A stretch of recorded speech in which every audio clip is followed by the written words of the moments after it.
Hey guys, Ultra for Life here, bringing you guys a new video, and holy crap, we finally got the ban list. I was beginning to think we weren't going to get another one this year, and Konami finally gave it to us, and honestly, with how long they were taking to give it to us, I was getting the feeling that we were going to get a big, major ban list, maybe a huge overhaul of the game, like, I'm talking like, bringing back, I don't know, Thousand Eyes Restrictor or some other absurdly broken card that has a lot of controversy to it. But we didn't get that, but they did do a pretty overhaul of the meta. So I'm going to go over through the list. I'm sure you've seen all the big YouTubers' thoughts and opinions on this already, but yeah, and I know I'm a little bit late. That's because I had school, and then me and a friend played a few matches under the newest under the list. And I also wanted to show them how TCG DDDs do, which, by the way, I will be doing a discussion video on that as well. So, first of all, the Forbidden cards, Apocryphal Towers.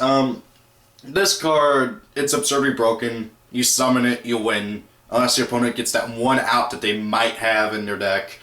And if you stop that one out, you win. Okay? So, like, that card was just... It's one of the most absurdly broken boss monsters for an archetype, if only because it is so hard to get rid of. It reduces all special summon monsters attacked by 500. I think it also reduces defense, I can't remember. Once per turn, you can just have your opponent send a monster they control or in their hand to the graveyard, and oh hey, he's unaffected by all spell and trap effects, as well as any monster effect that has a lower level or ranked in its level, which is 10! Okay? There's not very many decks that can get a level of 10 or higher out very easily. I mean, the only meta-relevant one that I can think of is Infernoids. And granted, yes, Shaddolls can go into Shekinaga, but however, Shekinaga does nothing against freaking Apocryphal Towers. So, not only that, but also she loses 500 attack and maybe defense, not entirely sure on that. Because of towers. So... yeah, it's just one of the most broken boss monsters. I don't think they really needed to ban it, since, really, honestly, Cleaford's very rarely ran it. If they did run it, they played it at 1, unless you're me, and you played it at 3, because at 1's not enough, for me at least. So, yeah, it's a stupidly broken card. However, it just, nobody played it, really, and if they did play it, they played it at 1, and in their side deck. So, I don't even know if it was really worth banning, but considering how it seems like with this newest ban list, Konami is trying to really balance the game, I think that's what they were trying to do. So, next up is Shuritt, Strategist of the Necros. Something in my mouth. So, Shuritt. Why? That's all I really gotta say. Why? Okay, Shuritt had no reason to be banned. He was fine at 1. No reason to really be banned. Okay, granted, yes, though, he does allow Necros to go into any of their rituals, except Sophia, very easily. He really didn't need to be banned. Now the deck really has to work for its rituals, and granted, that is a bit more fair, and again, that's what Konami's trying to do here. But, however... like, really? Okay, with Shuritt banned, the deck is... it's still playable, okay, don't get me wrong, it's still playable even with the other hits. But it's not going to be tier 1, or at least high tier 1. It might still be tier 1 with the clowns and stuff, but it's going to have a really hard time fighting to keep its tier 1 status. So, speaking of Construct, well, Shekinaga, which has a part of it as Construct is banned as well. Yes, it's probably the best Shaddol fusion, although some of the, actually, arguably, all of them except for Wendigo are pretty good, and Shaddol Construct is arguably the best. I really, again, don't think it needed to be banned. Limited, good, fine, done, limited. But however, banning it, it just seems like overkill. I mean, like, granted, Construct can get over anything, but however, it's so easy to get rid of like 101 and Castell. It just, I don't really see any reason to really ban it. Again, limiting it, I understand, but banning it, I don't really agree with. And now here is a card that I have mixed feelings about with them banning it, and that is Evil Storm Excite on Night. So, my reason for having mixed feelings about this is because it can turn games around. You're losing, your opponent's backed you into a corner. Oh, hey, look at that, you top deck, instant fusion, node in, summon out any level 4, go into Excite on Night, make a comeback. Kind of. I've seen people try and Excite on Night and still not make a comeback. But, however, with that being said, it is also a pretty broken card, okay? A lot of decks, one of the big things that is holding Ignites back, in my personal opinion, from playing the deck, is that you have to constantly worry about Excite on Night, unless you're playing, like, I don't know, any rank 7 oriented deck, or rank 8 oriented deck, pretty much any deck that cannot go into rank 4s, so really pretty much freaking Burning Abyss and any rank 7, 8, 9, whatever deck. So, there's not many of those, although there's plenty of Burning Abyss running around. So, you gotta constantly worry about that Excite on Night. And in Ignites, it is super easy to get Excite on Nighted, because you search, and then you want to pendulum summon out everything to establish your board, make an Xyz, or 2, maybe 3, and then if you have any hand left, set 1 or 2 back row and just end your turn. But however, with Excite on Night out, you have to constantly worry about that. And that goes for a lot of other decks. Ignite's just the one that I'm using as an example because it is the one that I've had the most impact with Excite on Night, because if Ignites get Excite on Nighted and you have no response to it, they instantly lose. Granted though, Ignites is not the only deck that loses to Excite on Night. There's a lot of decks that do. However, that just goes for any really mass destruction cards. And Excite on Night is the most versatile and easy to access one. I mean, yes, there is Black Rose, but you can't Black Rose on your opponent's turn unless unless you're playing Psy-Frames, which is honestly annoying. Although I don't know if, I can't remember, does the field spell let you go into any synchro, or does it say Psychic? I can't remember. So depending on that, and even then you don't really want to do a Black Rose because then you'll lose your field spell and stuff. But look, the point is that Excite on Night, he helps you have a comeback, but however, he can also easily be absurdly broken in certain situations, and arguably he is possibly one of the more broken rank 4 Xyz, although rank 4 Xyz, the rank 4 Xyz pool in general is extremely versatile, and he's arguably one of the more broken ones. And oh wow, we're nearly 10 minutes and I haven't even gotten to the limited. So, Unlimited, Cleefort Scout. I see why they're doing it, okay? But with one Scout, the deck is near death. There's still going to be people trying to play it, but with one Scout and Towers banned, there's not going to be many people playing Cleeforts anymore. So my recommendation, pick up Cleefort stuff, hold on to it, wait a few months, and hey, look at that, it came back. Just my personal recommendation. That, and also, if you do want to still try playing Cleeforts, I would have to recommend playing Skybase. Yes, Skybase is terrible compared to Towers, but however, Skybase is not a bad card. He was the lesser of the two Apocaforts, with Towers being the much better choice. But Skybase is still not bad. He is still not bad. He's a once per turn mind control, and that monster can still attack and be tributed off. So he's more of a brain control, and I think brain control doesn't have any restrictions on what you can do with the monster. So yeah, he's more of a brain control with no cost. So yeah, Scout, I don't really think he should have been limited, but I do see why they're doing it. Again, this whole ban list is exactly what a ban list would be used for, and that is trying to balance out the game.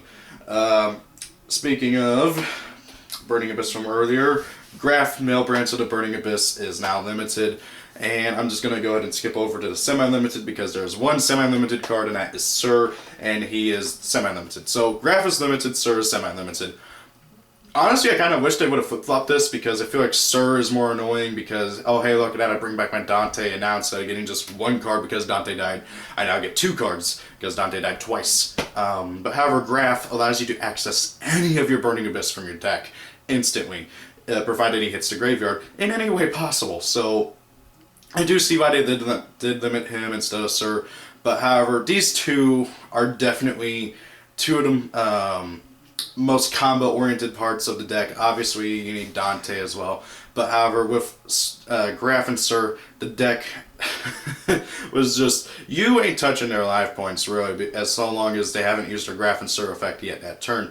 And now that you got to work with one graph and and two stir, you have less ability to really. You got to really be careful with when you want to use your graph play and when you want to use your stirs.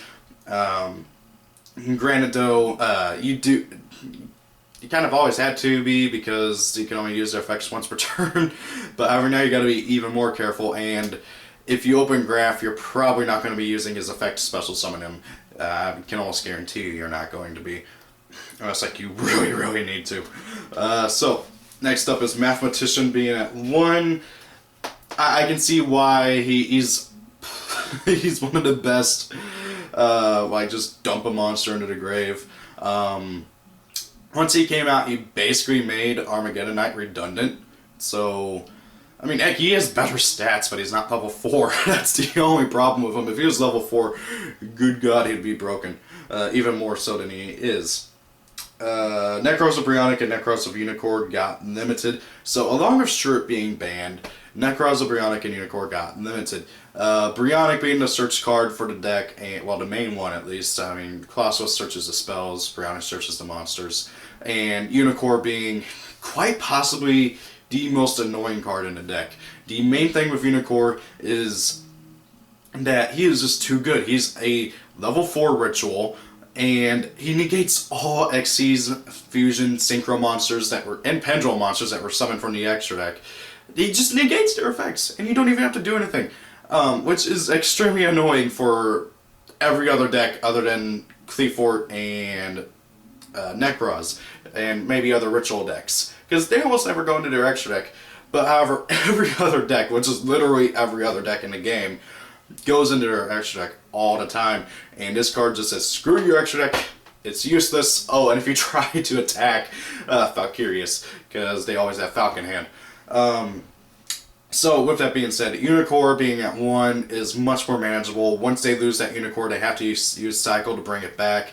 But however, that's still going to be a problem because not many people play many cycles, so you don't have to worry about Unicore. You just got to basically kind of kill it once, maybe twice, but really you don't have to really worry about Unicore as much anymore. You just got to do it at one time and then you're done with it. And if it gets banished in any way, they pretty much lose their Unicore.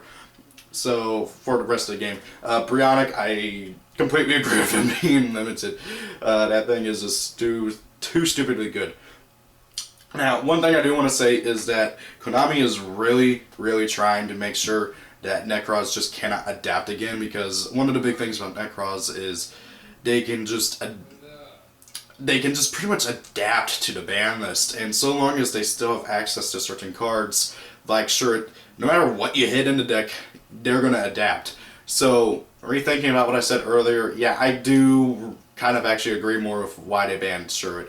Granted though, now if you want easy ritual tributes, you're going to have to use something like the Gishki Fission and Gishki Shadow, which I know a few people are testing out, but however, the only problem is that they're not searchable in the deck unless you want to start playing like Gishki monsters in the deck other than those two. I know a few people who are also testing Gishki Chain, which is a really good card, I mean, for ritual decks in general. I think does he specifically say water ritual? I cannot remember off the top of my head, which is really bad because I actually play Gishki from time to time. So next one up is, and I was not expecting this at all, it's Ritual Beast Ulti Canahawk. So the Ritual Beast Canahawk fusion monster.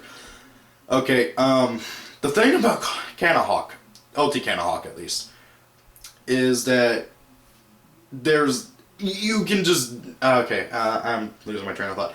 The fact that you can go and say, okay, I'm going to put these two monsters back in the graveyard, and then chain his effect, get one of them back, and then, oh hey, and even though only one hits the grave, you still get his effect to search. That is stupid. And I think Konami realized this, and so they limited him. I would like to see an errata on it that says both must hit the graveyard, but however, I have a feeling they're not going to do that. With that being said, I like Ritual Beast. I just, that one little thing about it and how Canahawk is worded and everything has always irked me, and the fact that they limited it, because that card is insanely stupid for the deck. the fact that you can do that and just loop and get like plus 10, there's a reason why they called it the new Infernity. Or Winfernity. Okay.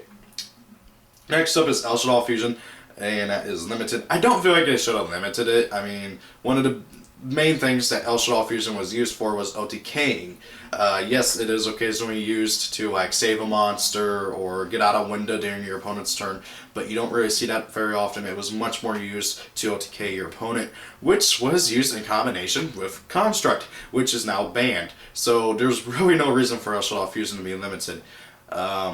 That's just my general thoughts on it. It's not much of a problem card in my opinion, but however, again, they're trying to balance everything out, and I think they're more so testing everything. And I would hope that because they waited so long, that they were really putting a lot of thought and effort into this. So hopefully Konami actually like did something right for a change, which would be surprising considering their recent track record.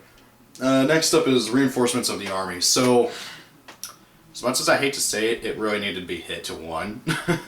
Okay, 8 at 3 is just stupid. Me as an Ignite player, I'm not happy about that because now I have to try and hunt down Summoner's Arts. Yes, I'm playing Ignites without Summoner's Arts because I'm not paying $10 for a rare. So, yeah, this is going to be annoying for me as an Ignite player. But, however, it really did need to go, okay? It really, really, really did. Because the fact that every warrior archetype in existence, with the exception of Tellarknights, which has Deneb, which is basically a Stratos, has some sort of card that searches out other cards in its archetype, is, along with this, is just stupid, okay? Like, Heroics, they have Assault Halberd, you special summon them, attack, okay, search for whatever you want. E-Heroes have Emergency Call, trying to think of another warrior archetype. X-Sabers, crap, did they have a search card? I cannot remember. Well, they kind of have Tenki. And they're also Beast Warriors, so yeah, they're everywhere. So yeah, Rhoda being hit to 1, it needed to go. It really, really did. So yeah, next up, already talked about Sir. Unlimited, Chaos Sorcerer, the Legendary 6 Samurai Shien, Spellbook of Fate, and Gear. Okay, so Chaos Sorcerer, nobody cares about. Not many decks play him anymore. Even Chaos decks don't play him very much anymore. Shien, I know a lot of people who are going to be happy about this. I'm not happy because I hate 6 Samurai with like a passion of 1,000 suns. I'm not a fan of 6 Samurai. They were one of the first decks I dueled against whenever I first got back into the game, like 2 or 3 years ago. And, oh wait, no, it was more like 4 years now. Oh god, I hated 6 Samurais. I still hate them now. Spellbook of Fate, Spellbook players are going to be happy about that. It's a very, very, very, very, very annoying card, but it's also one of their very few defensive cards. Spellbook of Fate, the fact that it can just banish anything and not target is pretty good. It's pretty broken, but however, spellbooks aren't really doing much anymore, and I can totally see why they put this at 3 to try and give them a bit of a boost, and hopefully we'll see spellbooks a bit more often now. I don't really think we will, but hey, you never know. And then Gear, I think this is a bad move. Honestly, okay? So, once you hit Gear fell off the face of the earth. Okay, some people try to play it, but once you hit Gear, they disappeared. Now that it's back at 3, I have a feeling that we're going to see Geargias again. And that deck is a really good rank 4 spam, with some rank 3 spamming, especially if you ever get the quick play that summons Gear XG to Optimus Prime rank 3 that I cannot remember the name exactly. So, if you ever get that, especially if this card, single, like, it's an auto rank 4, if I remember the effect right. If I remember right, it special summons like 2 Geargiano as level 4s. I think that's right. But basically it's an instant Geargigan X, which is an instant +1. And oh hey, if it dies, you get summon something else. The deck is gonna be a thing again. I can almost guarantee it. Okay, and by almost I mean it's an educated guess from my experience with Geargias. I have a feeling that they're going to have a bit of a tough time Getting started though, people gotta really hunt down a good recipe of the deck now and find a mix of the cards that they need to get it working. Granted, with how defensive the deck is, battle traps are going to be a thing with it, and it's going to be a thing. I really think it's going to be a thing. Maybe a solid tier 2 deck, and Gyrikas are going to be very annoying again. So that's my prediction. At least take it as you will. And so yeah, overall, I like this ban list. They really tried to balance out the game. They really tried to try and fix some of the problems and everything. But, however, there is one thing I don't like about this ban list, is that it very much seems like they're trying to get rid of the old so that we will all start playing Cosmo and the other new archetypes. And granted, yeah, that's been Konami's business model for a while now, but I really don't like that because it just seems like a really shady business model, almost as bad as set rotation, where it kind of forces you to play the newer decks. I mean, you can't just play your deck that you like to play, which is annoying. Granted, though, we do need variety in the game, and I do think this will provide more variety. Educated guess on how the meta is going to shape up, I don't know. I have a feeling Necros are going to be having a tough time even being tier 2, much less relevant. Cleafort's also going to have a tough time. You're going to have to play 3 Climate Change, or 2 maybe, if you really want to be able to keep that Scout, because the instant your Scout gets MST'd, you're kind of screwed over, and if it gets banished, you're doubly screwed over. So, yeah, I really do like this ban list. It's really going to shake up the meta. Even more so than when I think we're gonna get I don't think we're gonna get another big shakeup until Breakers of Shadow. Yes, Dox is gonna introduce the Magic Specters, and while yes they're annoying, I don't know if they're really gonna be that big of a thing. Same thing with Gradles, they're annoying, but I don't know if they're gonna be that big of a problem. So guys, tell me what you think, and what are your predictions for how the meta is gonna shape up, and please rate, comment, and subscribe, and have a great day, guys.